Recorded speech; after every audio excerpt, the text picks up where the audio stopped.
Yo la famille, j'espère que vous allez bien. Moi, en tout cas, je vais super bien. Aujourd'hui, on se retrouve pour une nouvelle vidéo sur la constitution du dossier à proprement parler. Peut-être que tu n'es pas encore abonné. Mais en fait, tu es en retard, hein? Tu es en retard même. Mais tu sais pas ce que tu rates, hein?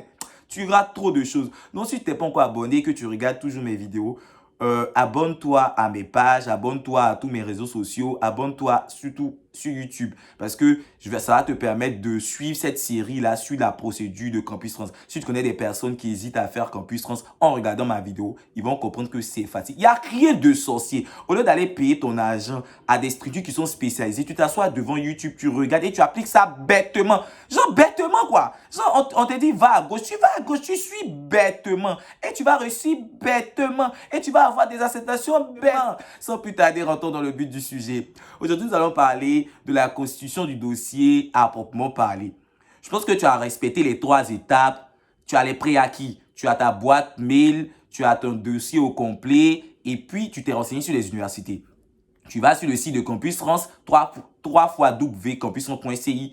Tu crées ta boîte Campus France, ta boîte pastel. Ça y est, c'est là-bas en fait que les universités vont te répondre.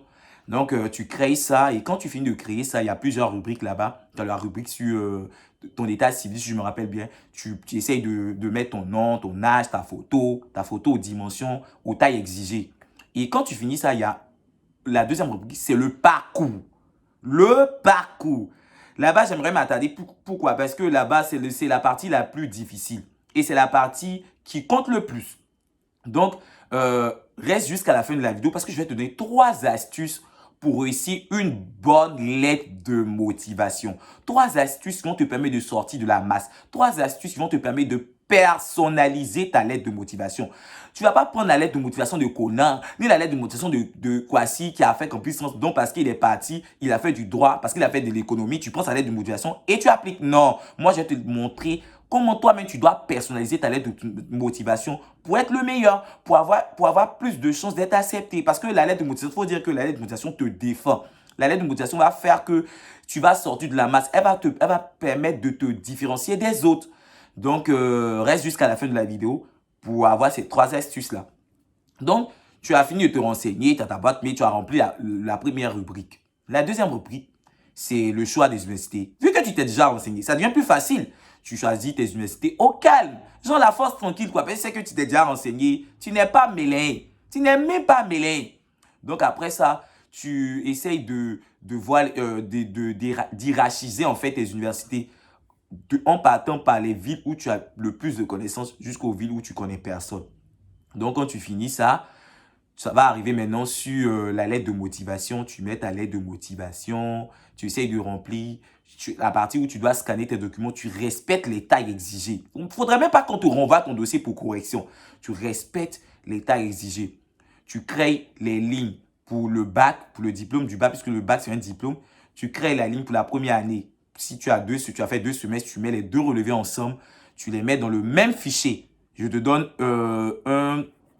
une application qui te permet de mettre les fichiers ensemble. Il y a I Love PDF. Tu tapes sur Google, tu tapes I Love PDF, fusionner les fichiers. Tu mets tes 2 relevés ensemble dans un même fichier. Tu mets ça dans ta boîte, qu'on puisse rentrer dans la rubrique sur ton parcours. Tu finis, tu fais pareil pour la 2e année, pareil pour la 3e année. Surtout que la 3e année, c'est un diplôme. Donc, tu mets les 2 relevés des 2 semestres là dans une ligne.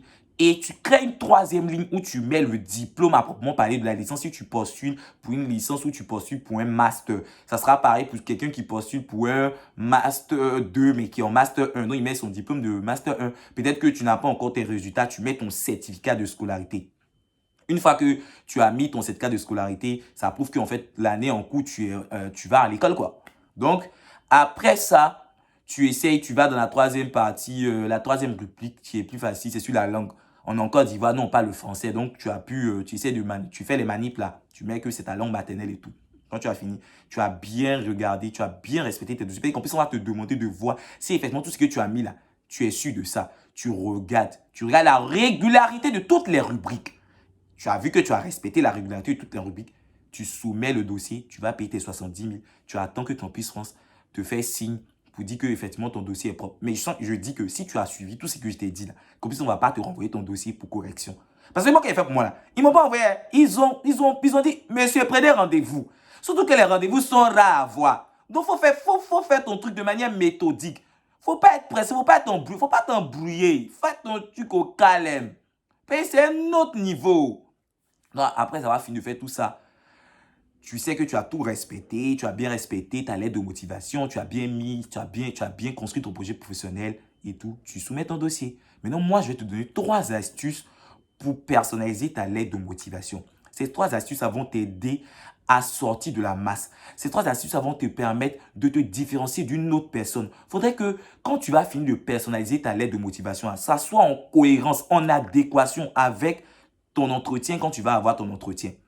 Donc, la première astuce, c'est, vu que tu t'es déjà renseigné sur ces universités, c'est ça la première astuce. Tu te renseignes sur ces universités, tu essaies de voir l'université est quelle au plan national en France, tu essaies de voir qu'est-ce que propose l'université, parce que chaque université, on va dire que chaque université est spécialisée dans une forme, dans un domaine bien. Par exemple, je sais que Lyon, ils sont bien spécialisés dans tout ce qui est IAE, tout ce qui sera DGCE et tout. Donc, tu essaies de bien te renseigner.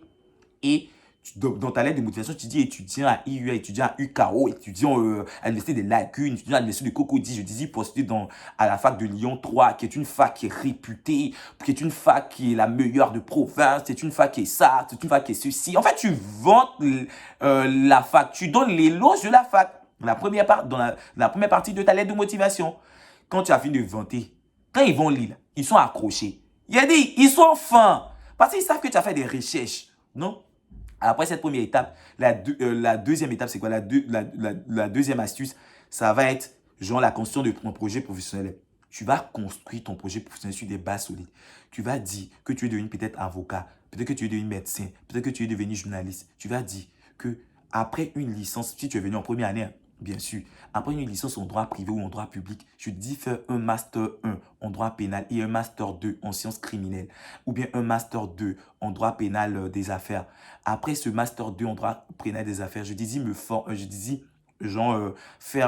être juriste d'entreprise dans tout ce qui sera contentieux. Je dis me spécialiser en contentieux des affaires. Après ça, ce sera à court terme. À moyen terme, j'aimerais être directeur juridique de la boîte dans laquelle je bosse et à long terme, être avocat. Tu vois, tu construis ton projet professionnel, tu construis ton projet d'études et on sait où tu vas, on sait ce que tu vas faire jusqu'à être avocat. Donc, du coup, ça te permet de te différencier d'une personne qui dit, par exemple, après le master 2, je veux devenir peut-être avocat. Tu vois, non, tu sors, tu n'es pas pareil avec la personne. Ça, c'est une lettre lambda. Et après ça, la troisième astuce, c'est de te valoriser. Mon ami, faut te valoriser. C'est important. Peut-être qu'à côté de tes études, tu es basketteur. Peut-être qu'à côté de tes études, tu es handballeur. Peut-être qu'à côté de tes études, tu es footballeur. Tu es pianiste, tu es chanteur, tu es choriste. Tout ça là, faut te valoriser. Peut-être qu'à côté de tes études, tu es quelqu'un qui aime voyager, qui aime rêver. Tu es youtubeur peut-être comme moi. Tu mets tout ça là. Tu essaies de te valoriser au maximum. Et dès quand il finit de lire ta lettre de motivation, les 3 étapes sont respectées là. Tonton, il te respecte au calme. Il sait que tu n'es pas n'importe qui. Tu as bien construit ton projet. Tu n'es pas embrouillé. Il sait où tu vas. Il sait pourquoi tu fais ça. Il sait d'où te vient l'inspiration. Qu'à côté de tes études, tu es quelqu'un qui est sportif. Qu'à côté de tes études, tu es quelqu'un qui aime chanter. Qu'à côté de tes études, tu es quelqu'un qui aime chercher et tout. Tu aimes la lecture. Tu vois, tout ça, tu mets ça en avance. Tu mets ça en avant pour te différencier des autres. Donc, tu vois, c'est tout ça là qui va d'être différencié des autres, qui vont te mettre au large. Donc, mon ami, s'il y a quelque chose que tu n'as pas compris, la famille, s'il y a quelque chose que tu n'avez pas compris, laissez-moi plein de commentaires. Surtout, abonnez-vous à ma page. Restez connectés. Abonnez-vous à ma page. Partagez des personnes qui sont en train de faire Campus Rose mais qui ne savent pas où mettre les pieds ou qui ne savent pas par où débuter. Peut-être qu'en regardant ma chaîne, ça va être plus facile pour elles. Peut-être qu'elles ne vont pas aller dépenser leur argent inutilement à payer des structures spécialisées, à pouvoir faire, en fait, rester toujours connectés et abonnez-vous. Laissez-moi plein de commentaires. Ça va me donner plein de motivation pour vous donner plein de conseils. Surtout laissez-moi plein.